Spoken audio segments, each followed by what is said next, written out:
Hello and welcome to Connecticut at your service. I am your host today, Terry Perkins. We come to you live every Tuesday at 6:30 p.m. live from Soundview Community Media in Stratford, Connecticut. We have a super special guest today. You've seen him before, you're seeing him again. The amazing John Torres, the Executive Director of Bridgeport Caribe Youth Leaders. So welcome, John. Thank you so much for being here today. How are you? Good. Thank you, Terry, for having me on, and special hello also to Carmen. Yes, also special hello to Carmen. We miss you. Hope to see you again here soon. Take the seat. Take it back. No, but you got this. Thank you. But what is Bridgeport Caribe Youth Leaders? Can you explain what that is? Yeah, Bridgeport Caribe Youth Leaders is a grassroots youth development organization. We were founded back in 2003. My father had passed away due to emphysema in August of 2003 at the early age of 60.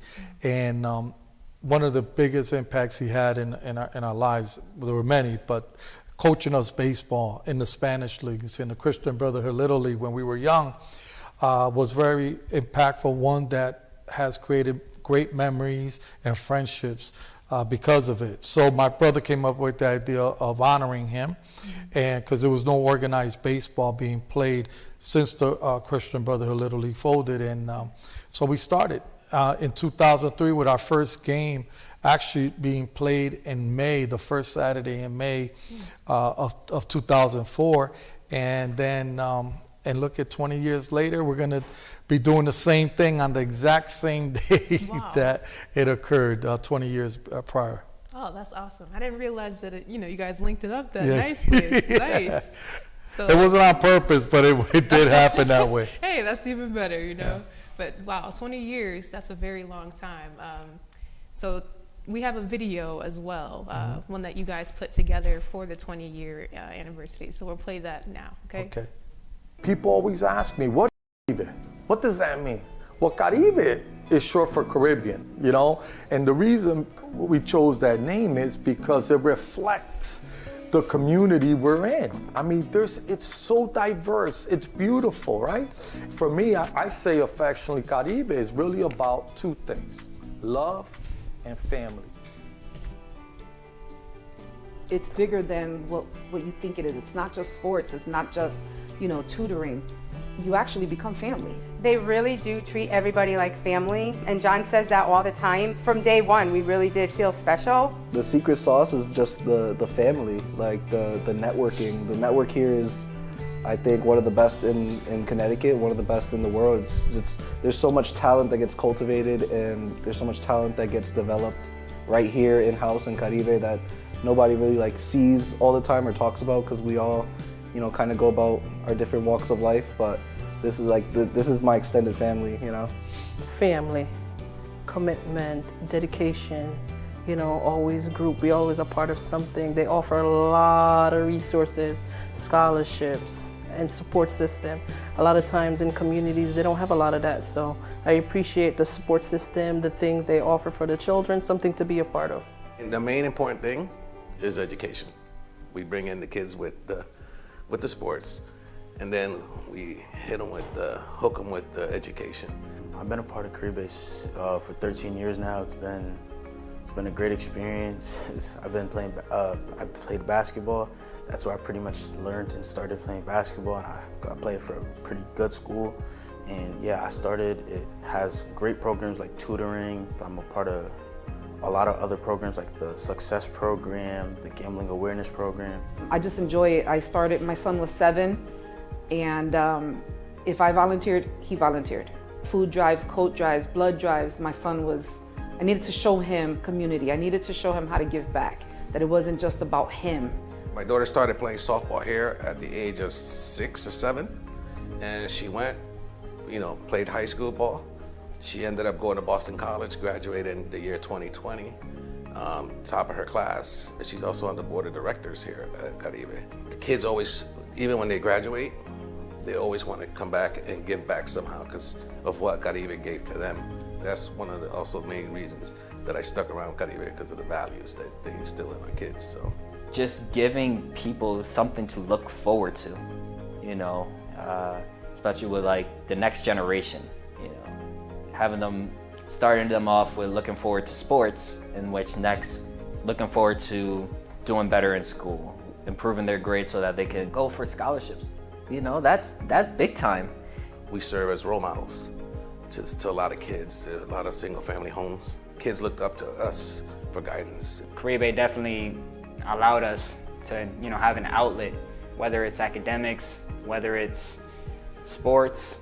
It allowed us to grow out of that environment. It helped develop my leadership skills, and I ended up getting my first job also working with kids, and I feel like Caribe gave me that experience.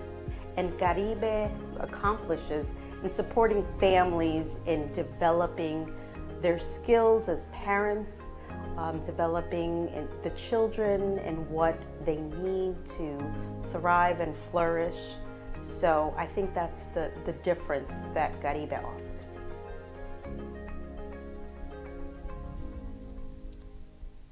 That was a nice video. Thank you.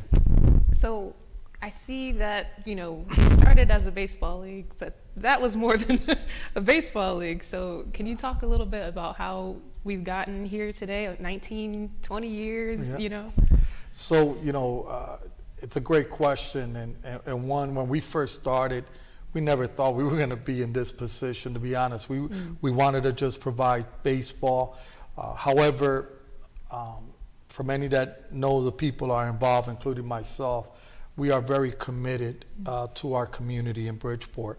Born and raised, I myself wish I had some of the opportunities and access that Caribe offers. And we've evolved not because we wanted it, but because our parents and our youth asked for it. We have a annual town hall where we have board members, parents, youth, even community people come in and talk to us about what they're looking for, what the needs are of the community. And based on that, we've expanded now. We talked about sports, but now we operate on 3 platforms, which is sports, education, and community. So I'm so proud. And the one thing I will say, Terry, that I've always said this every time that I'm around people, is that I thank God, because He has placed great people that have directly supported us or indirectly, and more importantly, they believe in the work that we're doing, and they helped us along the way, and whether that's board members, whether it's volunteers, whether it's staff, or funders. It takes a collective effort, right? And so I'm really proud of that we've been able to accomplish so much in these 19 plus years. Nice. I'm glad to hear that, it was a team effort, Absolutely. Didn't just leave you and your brother to, come on now. You had help from the community and from people who, had the means to help as well. So I'm glad that this organization has been able to blossom and grow into what it is, because it seems like, I saw from the video, even there are people who's been there from 2010, or I'm sure even longer. Right. When they come, they stay because it's worth it. Yeah, in reality, we treat everyone like family. I truly believe that. And for those who are part of it, they explained it in the video. But I always tell people, you gotta come down. You gotta experience it firsthand to understand the love that we have for each other. And I always say, we celebrate in good times, we help out in tough times, but more importantly, it's about providing exposure, access, and resources to our families and our youth. Because for us, we even help the adults, because we totally believe that when the parents are in a good state, it trickles down to the kids. But when they're struggling, it also can have an impact on the children. So what we want to do is we want to help. It's what we call wraparound services. It doesn't matter if it's a child or the parent or even a sibling. Right. That's good. I want to touch on your objective because we talked about it a little bit, and I loved it. I love where you guys are heading. So can you talk more about that? So, my parents were hardworking parents. They worked in factories. They provided for us, even though, you could consider us the working poor family, right? Never did I feel that I was poor.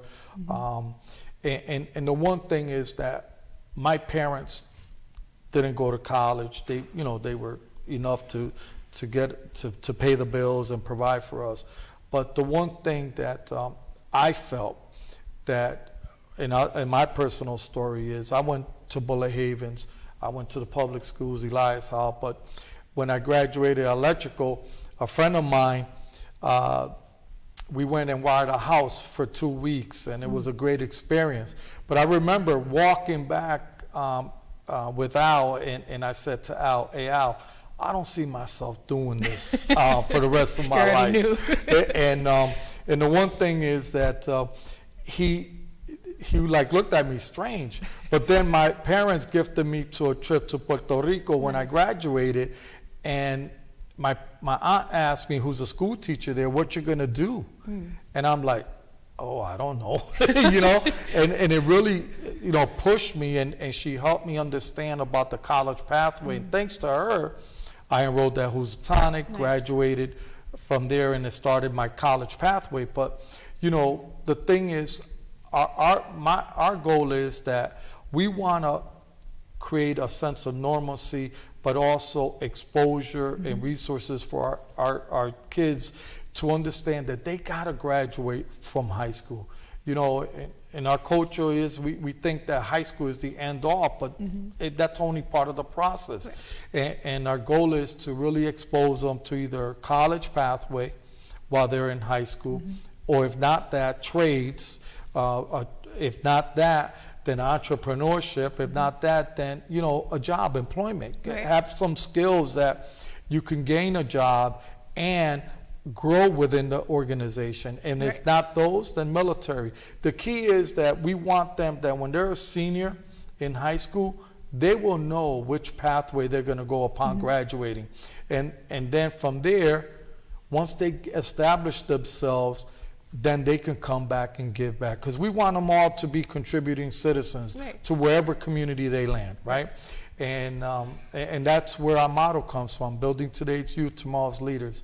If I have some great conversations as we're communicating different events to our alumni, to our past parents, and it's great to see some of the things that they're doing. So, we have a dentist now, we have a doctor, we have, we got attorneys, these are alumni that are doing some great stuff, not only in their, for themselves, but also giving back to their community. Because it's always going to come back, You got the pay it forward, right? You got the dentist, you got the doctor. So that means we know somebody who's a doctor in the community.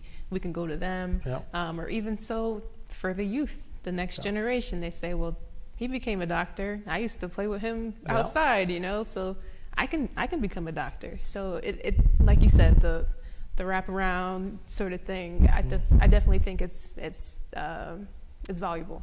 For sure. No, I mean, our kids today are exposed to different things than I was exposed. We didn't have social media back then. There's a lot of things. And a lot of them are experiencing some other obstacles than we weren't used to. However, with that said, I think our kids also think differently. And they have so much talent, and it's just trying to have them steer that in a productive manner so that they can succeed, right? And for me, my goal is that when I leave Caribe, I'm going to have alumni run this organization. We're going to have Caribe kids running Caribe and bringing it up to the next level. Nice. I also wanted to touch on what exactly are some of the things that you offer? And we have a slideshow as well to kind of talk about what Caribe has, and I'm sorry, I'm not pronouncing it with all the... Caribe, you got to roll it. Caribe. Yeah, there you go. Thank you. I It was bothering me. I was like, man, I pronounced that so terrible. Caribe. Right. What can you talk about some of the events that you guys? Yeah, so, for instance, on the sports side, we do baseball, we do basketball, we do girls softball, cheerleading. We even do a basketball league that's both boys and then we have a girls one.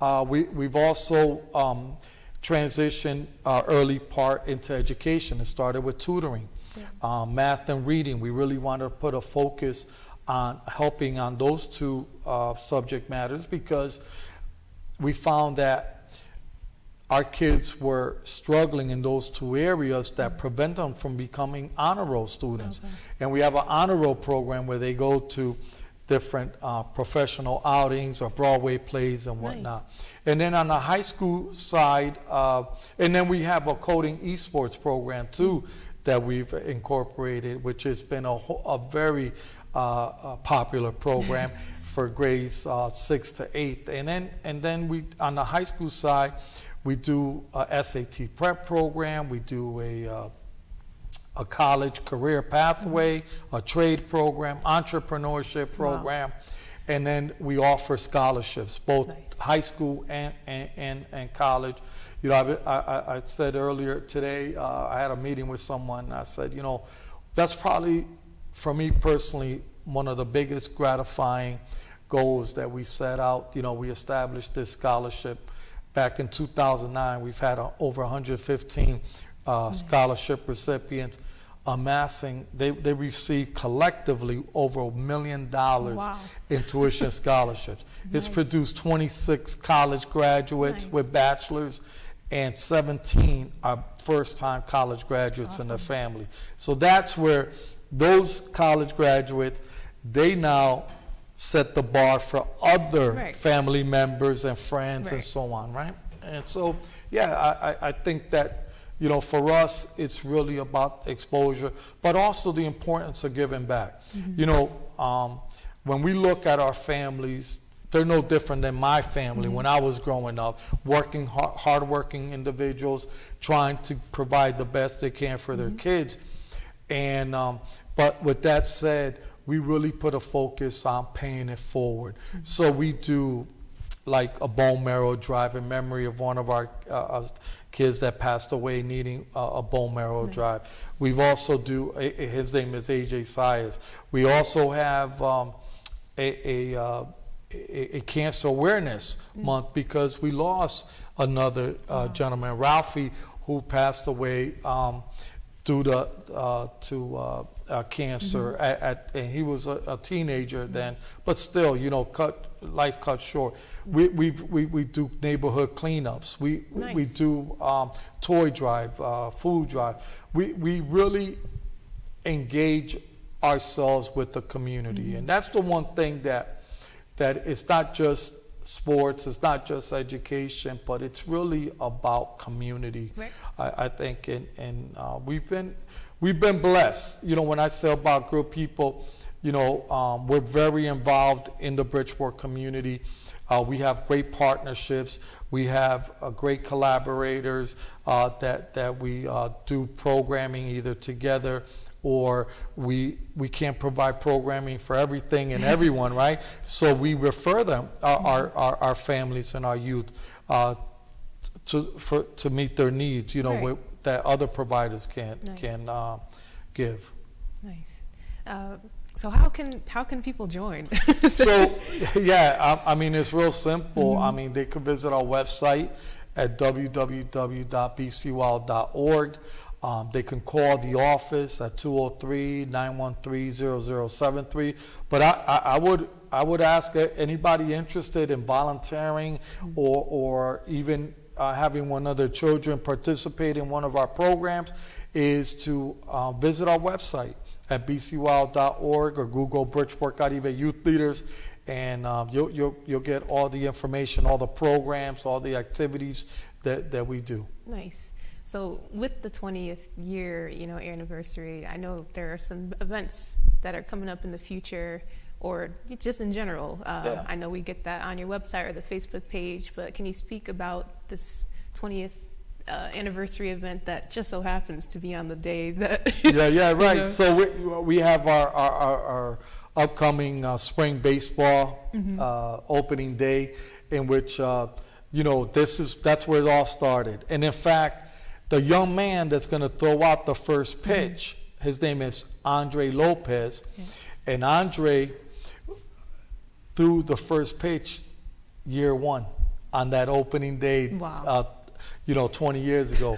And this young man, he was 4 at the time, and his mom wanted to enroll him in our T-ball program. However, he has some physical ailments, one that had to do with brain surgery that he had.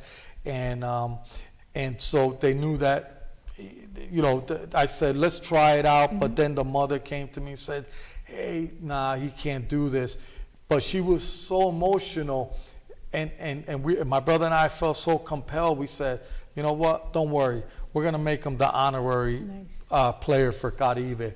And since day one, Andre, now he's going to turn 25 later this year. And the thing is that, here's a kid that, given an opportunity today, is such a great young man, full of life, full of positivity, and I love him so much. He's a great kid, and so every 5th year he throws out the first pitch, and he'll be in full uniform just like the other kids, and he loves it, and he has a great time.